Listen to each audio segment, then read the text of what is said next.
Hello students, आज हम लोग क्लास 9th के मैथमेटिक्स पढ़ेंगे। एक्सरसाइज 7.1 आपका है, चैप्टर आपका ट्रायंगल्स है। क्लास 9th में ट्रायंगल्स के अंतर्गत आते हैं कि ट्रायंगल्स में त्रिभुज कहते किसको हैं। पहले त्रिभुज के बारे में जानते हैं, त्रिभुज क्या है।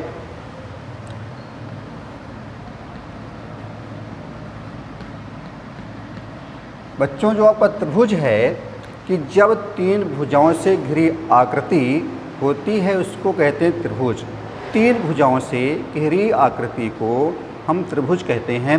यदि बच्चों अगर घिरी हुई आकृति नहीं है तो उसको हम त्रिभुज का नाम नहीं देंगे। जैसे मान लीजिए आपकी ये रेखा मान लीजिए आपकी L है, दूसरी रेखा मान लीजिए M है और तीसरी रेखा बना देते हैं ये N है। तीन रेखाएं यहाँ पर हैं और यहाँ पर देखिए घिरी हुई आकृति नहीं है। यहाँ पर खुला है, यहाँ पर खुला हुआ है और यहाँ पर भी खुला हुआ है। समझ में आ रहा? L M N तीन रेखाएं हैं। ये क्या है? घिरी हुई नहीं है, बाउंडेड नहीं है ये। अगर ये बाउंडेड हो जाए तो इसकी जो आकृति बनेगी वो ट्रायंगल बन जाएगी। कहने तात्पर्य ये है कि अब जो L रेखा है, देखिए ये हमने L रेखा बना दिया है, ठीक। M है रेखा, M को हमने यहाँ से बना दिया है। देखिए ये रेखा आपकी M हो गई, ये यहाँ से देखिए बंद हो गई है। जो N रेखा है देखिए हमने ऐसे बना दिया, ये N रेखा हो गई, ठीक। जो तीन रेखाएं हैं ये आपस में क्या कर रहे हैं? क्लोज कर रही हैं, एक दूसरे का आकृति को बंद कर रही है। यहाँ से बंद हो गया, यहाँ बंद हो गया और यहाँ बंद हो गया। तो ये पॉइंट जो रेखा है L और M यहाँ पर बिंदु काट रही हैं, उसको नाम हमने A दे दिया। और यहाँ पर देखिए M और N यहाँ पर काट रही हैं और इसका नाम हमने दे दिया है, बिंदु B दे दिया है। और देखिए यहाँ पर जो रेखा M और N है इस पॉइंट पे काट रही हैं और इसका नाम दे दिया हमने C। तो यहाँ पर देखिए अब बंद आकृति बन गई है, ABC बन गई है। और यहाँ पर देखिए जो हमने A और B दो बिंदु ही लिए हैं, उन दो मिला दिया जाए तो हमको एक रेखा प्राप्त होती है जिसका नाम AB है। बिंदु B और C को मिलाने पर जो रेखा प्राप्त हुई ये BC हो गई है। और जो रेखा ये है और A और C को मिलाने पर बिंदुओं को रेखा को AC प्राप्त हो गई है। तो कहने का तात्पर्य बच्चों ये है कि यदि तीन भुजाएं हैं यहाँ पर, एक AB, एक BC और एक AC, तो बंद आकृति प्राप्त हो गई है। इसका नाम दे दिया है त्रिभुज ABC। अर्थात तीन भुजाओं से घिरी हुई आकृति को हम त्रिभुज कहते हैं। और यहाँ पर हमने अभी दिखाया आपको जो L रेखा M और N है एक दूसरे को कहीं भी काट नहीं रही हैं, यानी कि बंद आकृति यहाँ पर नहीं है, तो इसको हम त्रिभुज का नाम नहीं दे सकते हैं। बात समझ में आ गई होगी कि त्रिभुज किसे कहते हैं। तो तीन भुजाओं से घिरी हुई आकृति को हम त्रिभुज कहते हैं। तो बच्चों यहाँ पर त्रिभुज में तीन भुजाएं होती हैं। कितनी भुजाएं होती हैं? तीन। एक हो गई AB, ये दूसरी भुजा आपकी BC हो गया और तीसरी भुजा आपका हो गया आपका AC। ये आपकी तीन भुजाएं हैं और यहाँ पर इसके तीन कोण भी प्राप्त हो रहे हैं। ये कोण आपका A हो गया, ये कोण आपका B हो गया है और ये कोण आपका हो गया है कोण C हो गया है। यानी कि किसी भी त्रिभुज में तीन भुजाएं होती हैं और तीन कोण होते हैं। अब इसमें से जो आप सिलेबस में है सर्वांग सम के बारे में चर्चा करेंगे कि सर्वांग सम है क्या। अब त्रिभुज के बारे में चर्चा हो गई है।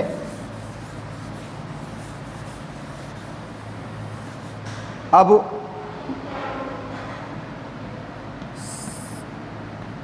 सर्वांग सम, अब बच्चों यहाँ पे जैसे सर्वांग सम का तात्पर्य है कि अगर इसकी बात किया जाए सर्व, धन, अंग और धन सम। सर्व मतलब होता है सभी, ठीक है ना। अंग, अब इसके अंग क्या हैं? इसके अंग हमने देखा तीन भुजाएं हैं और 3 कोण हैं और सम माने बराबर। यानी कि यदि 2 या 2 से ऐसे त्रिभुज जिनके सभी अंग यानी कि 3 भुजाएं और 3 कोण यदि आपस में बराबर हैं तो उसको कहेंगे सर्वांग सम। ठीक है ना। अब जो सर्वांग सम के जो प्रमेय हैं आपके कोर्स में 5 प्रमेय हैं, 5 प्रमेय हैं आपकी हैं।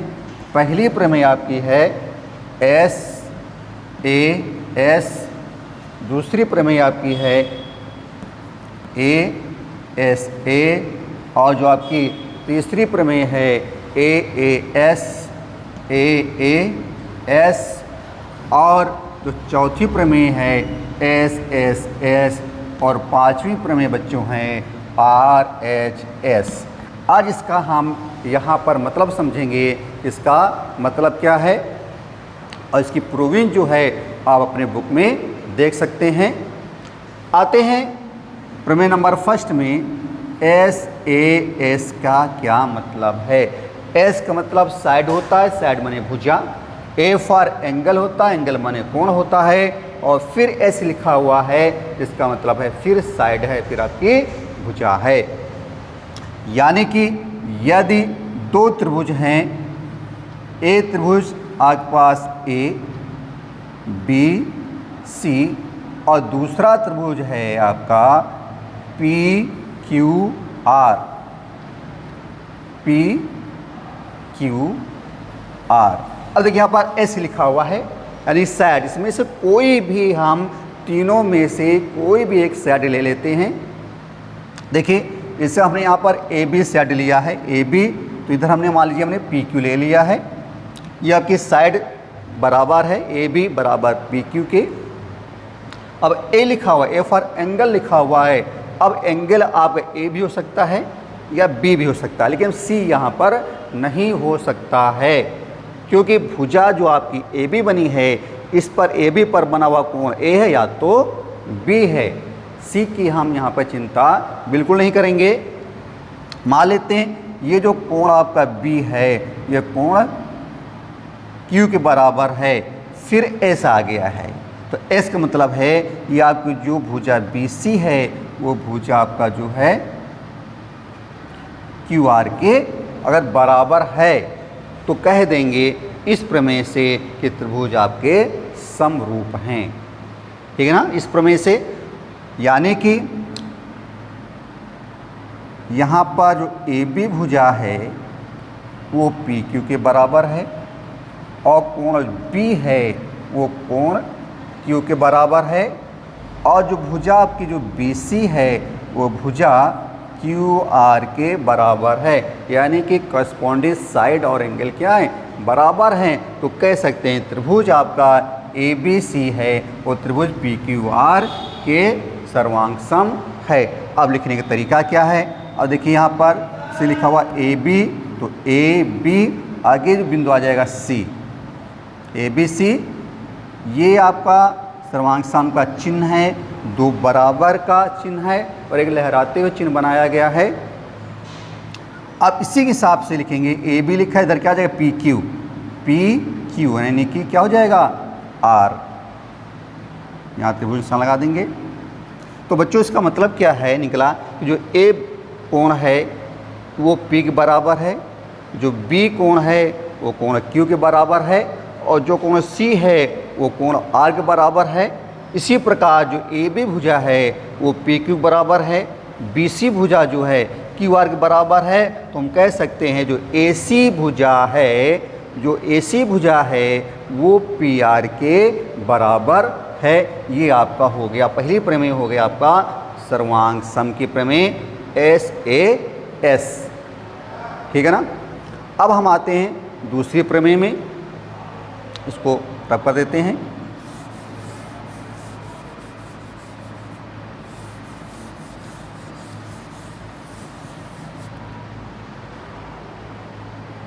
दूसरी प्रमेय आपकी है ए एस ए।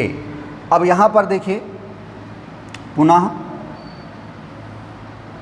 ये हमारा त्रिभुज हो गया ए बी सी, और दूसरा त्रिभुज है यहाँ पर पी क्यू और आर है बच्चों। अब यहाँ पे ए, अब यहाँ पे ए मतलब एंगल है, एंगल ए भी हो सकता है, बी भी हो सकता है और सी भी हो सकता है। मान लेते हैं यहाँ पर जो एंगल ए है, एंगल ए एंगल पी के बराबर है। अब एस लिखा हुआ है, एक्स मतलब साइड। अब एंगल ए के पास या तो साइड ए बी है या तो साइड ए सी है, इनमें से कोई भी संगत भुजा बराबर हो सकती है। मान लेते हैं सपोज करिए यहाँ पर जो आपकी जो ए बी भुजा है वो पी क्यू के बराबर है। फिर आपका आगे एंगल, अगर हमने ए बी ले लिया है तो इसके पास में एंगल कौन मिलेगा, बी। सी तो बहुत दूर है, कौन मिलेगा, ये बी मिलेगा। तो इसका मतलब जो एंगल बी है वो एंगल क्यू के बराबर है।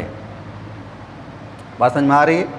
तो यानी कि यहाँ पर angle A equal to angle P के बराबर है, और जो आपकी जो साइड है ए बी है वो साइड पी क्यू के बराबर है, और एंगल जो आपका बी है वो एंगल क्यू के बराबर है। इसका मीन्स एस ए एस का मीन्स है। अब हम एक सर्वांगसम लिखेंगे, तो लिखेंगे त्रिभुज ए बी सी सर्वांगसम त्रिभुज पी क्यू आर। बात समझ में आ गई? ये जरूरी है कि ए पी के बराबर कौन हो, ए बी पी क्यू बराबर है, कोण बी और क्यू बराबर हो। क्वेश्चन में ऐसा कोई जरूरी नहीं हो सकता है। ये भी हो सकता है कि कोण ए पी के बराबर है तो ए सी पी आर के बराबर हो सकता है, और कोण सी कोण आर के बराबर भी हो सकता है।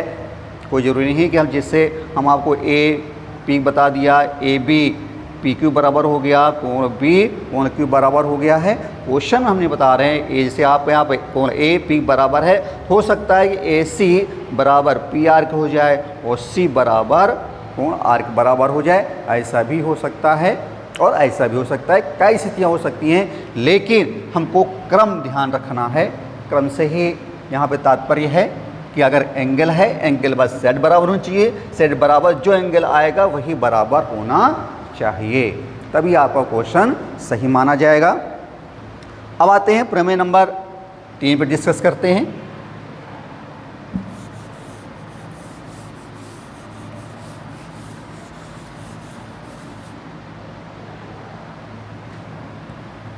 तीसरा प्रमेय आपका है ए एस। अब देखिए यहाँ पर भी ये त्रिभुज बन गया हमारा ए बी सी, और दूसरा त्रिभुज हमारा बन गया है पी क्यू, और यहाँ पे आर हो गया है। अब बच्चों यहाँ पर देखिए ए लिखा हुआ है एस, यानी कि अगर कोण आपका ए पी के बराबर है, फिर ए लिखा हुआ है, ए सी बराबर आर भी हो सकता है, या एंगल आपका जो बी इक्वल टू क्यू भी हो सकता है। तो मान लेते हैं यहाँ पर एक बात, बी कोण बी जो है कोण क्यू के बराबर है, फिर एस लिखा हुआ है, तो निश्चित रूप से इसके बाद भुजा आपकी बी सी आ रही है, यानी कि जो भुजा बी सी है वो क्यू आर के बराबर है। ठीक है ना? यानी कि कोण आपका ए बराबर कोण पी के है, और कोण जो बी है वो कोण क्यू के बराबर है, और जो आपकी जो साइड है यानी भुजा जो बी सी है वो क्यू आर के बराबर है। अब हम सर्वांगसम चिन्ह लगाएंगे तो आपको जाए त्रिभुज ए बी सी सर्वांगसम त्रिभुज पी क्यू आर। ये जो लिखा जाता है इसी क्रम से लिखा जाएगा। जैसे कोण ए है तो ए इधर पी लिखा है तो ए बराबर पी, ये बी लिखा है बी कोण आपका क्यू, और जो भुजा बी सी लिखा हुआ ये देखिए भुजा बी सी और भुजा क्यू आर के बराबर है। अगर सिद्ध हो जाता है इसका मतलब है दोनों त्रिभुजों के प्रत्येक कोण प्रत्येक भुजा बराबर है। ठीक है ना? अब आते हैं हम लोग चौथी प्रमेय में, एस एस एस के अंतर्गत आते हैं।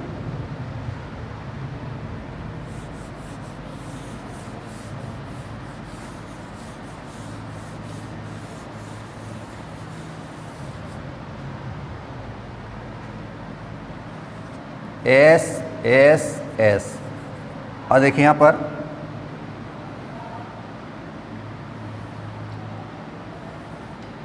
ये हो गया त्रिभुज आपका ए बी सी, और दूसरा त्रिभुज है पी क्यू आर। अब यानी कि एस एस भुजा भुजा भुजा प्रमेय है। यहाँ पर बच्चों इसलिए हमने माना ए बी भुजा पी क्यू के बराबर है, और बी सी भुजा क्यू आर, या ये भी हो सकता है जो ए सी भुजा है वो पी आर के बराबर भी हो सकती है। तो अब मान लेते हैं जो आपकी जो बी सी भुजा है वो क्यू आर के बराबर है, और जो ए सी भुजा है वो पी आर के बराबर है, यानी कि संगत भुजाएं क्या हैं, बराबर हैं। या क्वेश्चन में ये भी हो सकता है कि ए बी भुजा पी आर के बराबर, बी सी भुजा पी क्यू के बराबर, तो ए सी भुजा क्यू आर के बराबर भी हो सकता है। तो यहाँ पर जो है लिखा जाएगा जो त्रिभुज आपका क्रम से ही जो ए बी सी त्रिभुज है वो सर्वांग है त्रिभुज पी क्यू आर के बराबर, और यहाँ पर जो आपकी जो ए बी भुजा है वो पी क्यू के बराबर है, और जो बी सी भुजा है वो आपकी क्यू आर के बराबर है, और जो आपकी जो ए सी भुजा है वो पी आर के बराबर है इस प्रमेय के अनुसार। और क्रम भी सेम होना चाहिए। देखिए ए बी भुजा पी क्यू बराबर, ए भुजा पी क्यू बराबर है, जो बी सी भुजा है देखिए ये क्यू आर के बराबर है। फिर ए सी लिखा हुआ, पहला और थर्ड पॉइंट मिला दिया जाए तो ए सी, तो इधर हो जाएगा फर्स्ट थर्ड और P R, A C equal to A P R लिखा हुआ है। इस क्रम का विशेष ध्यान देना है आपको। अब लास्ट प्रमेय आती है आर एच एस। लास्ट प्रमेय आपकी है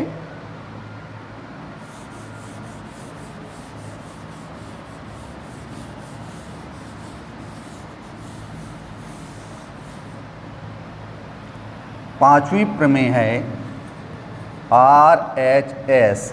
आर का मतलब है राइट एंगल यानी समकोण, एच का मतलब हाइपोटेनियस यानी कर्ण, एस मतलब साइड में भुजा यानी कि समकोण कर्ण भुजा प्रमेय। क्या बताया, समकोण कर्ण भुजा प्रमेय आपकी है ये। अब जो इसमें से समकोण होना जरूरी है, इसका फिगर ऐसे बनेगा, ये 90 डिग्री होना आवश्यक है। ये ए हो गया, ये बी है, और यहाँ पे ये सी है, और दूसरा ट्रायंगल हमारा है ये पी है, ये क्यू है, और ये आर है, ये 90 है। अब आर आता है 90 डिग्री, तो यानी एंगल बी, तो यहाँ पर एंगल क्यू ही होगा क्योंकि समकोण लिखा है। बिंदु बी पर 90 डिग्री एंगल बनना है, और क्यू पर आपका 90 डिग्री एंगल बनना है। फिर कर्ण लिखा हुआ है, तो बच्चों यहाँ पर जो कर्ण आपका कंपलसरी है कि यहाँ पर ए सी है, तो यहाँ पर कंपलसरी है कि यहाँ पर जो आपकी कर्ण है वो आपका पी आर है। कर्ण क्या है, पी आर। अब बचा एस यानी साइड। अब यहाँ पर आपके पास दो साइड बच रही हैं, एक ए बी बच रही है, दूसरी पी क्यू बच रही है, या बी सी और क्यू आर बच रही है। तो यहाँ पर संगत भुजाएं दोनों कोई भी बराबर हो सकती है। मान लेते हैं यहाँ पर बराबर है ए बी बराबर पी क्यू, जो ए बी भुजा है वो पी क्यू के बराबर है। यहाँ पर इसी प्रकार लिखेंगे, हम क्रम से भी लिखेंगे। जो ट्रायंगल आपका है ए बी सी, ये सर्वांग सम का साइन है, और त्रिभुज पी क्यू आर। क्रम देखिए, कोण बी, कोण यहाँ क्यू बराबर है, बराबर आपका है देखिए बी क्यू। ए सी लिखा हुआ है, देखिए ए सी इधर क्या है, पी आर है, ए बी, अब देखिए ये ए बी इतना हुआ ए बी, तो इधर आपका है पी क्यू। तो बच्चों आज का वीडियो यहीं तक आपका है। अब हम लोग एक्सरसाइज पढ़ेंगे, इस पांचों प्रमेय को आपको याद करना है, इसी के द्वारा ही आपके क्वेश्चन सॉल्व होंगे। ठीक, ओके, थैंक यू।